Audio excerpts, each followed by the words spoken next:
Road trip tayo ngayon from Jaén Nueva Ecija to Cabanatuan City. Nagre-request si Nas na magmerienda. Saan tayo pupunta na? Sa Cabanatuan? Sa SM. And then, pagpasok natin ng SM, saan mo gustong magmerienda o kumain? Sa Samgyup.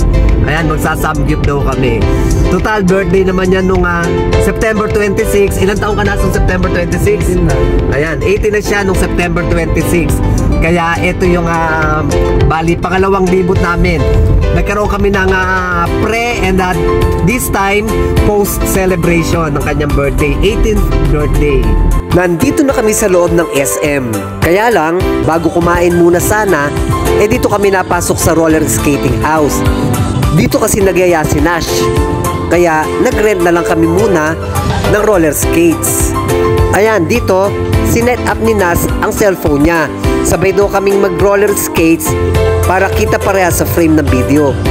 Ito ang first time namin na sabay mag-roller skates, pero wala ito sa plano. Then, afterwards, tsaka na lang siguro kami kakain pag pagod na. Mura lang naman ng rental nitong roller skates, 179 pesos for 1 hour. Yun namang mga safety gears inclusive na sa rentals or free ng gamitin. Dito ito matatagpuan sa sa 4th floor ng SM Cabanatuan City. Same naman ang rental ng amount ng para sa children at saka sa adults. Kaya lang maliit ang place. Kung professional roller skater ka, mabobore ka. Ang kahirapan dito, maraming mga batang nag-aaral pa lang, kaya iiwasan mo sila. Lalo na pag medyo mabilis ang takbo mo, delikado. Kaya alalay lang.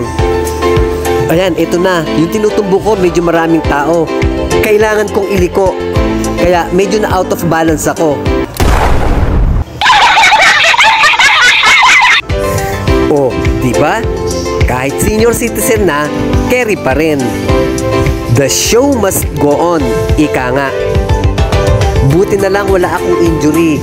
Salamat sa mga safety gears. Yung ibang mga batang hindi pa marunong, may kasama silang magulang o kaya kapatid. Ayun, nag-guide sa kanila.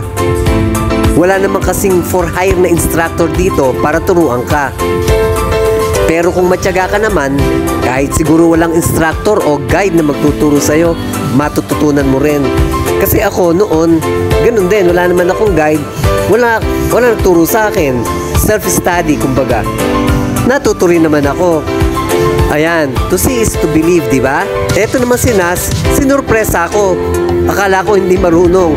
Pagdating dito, marunong naman pala. Nang mapagod sa pagro-roller skates, dito kami napadpad sa Tokyo. Tara, kain muna tayo. Sa akin yung beef ramen.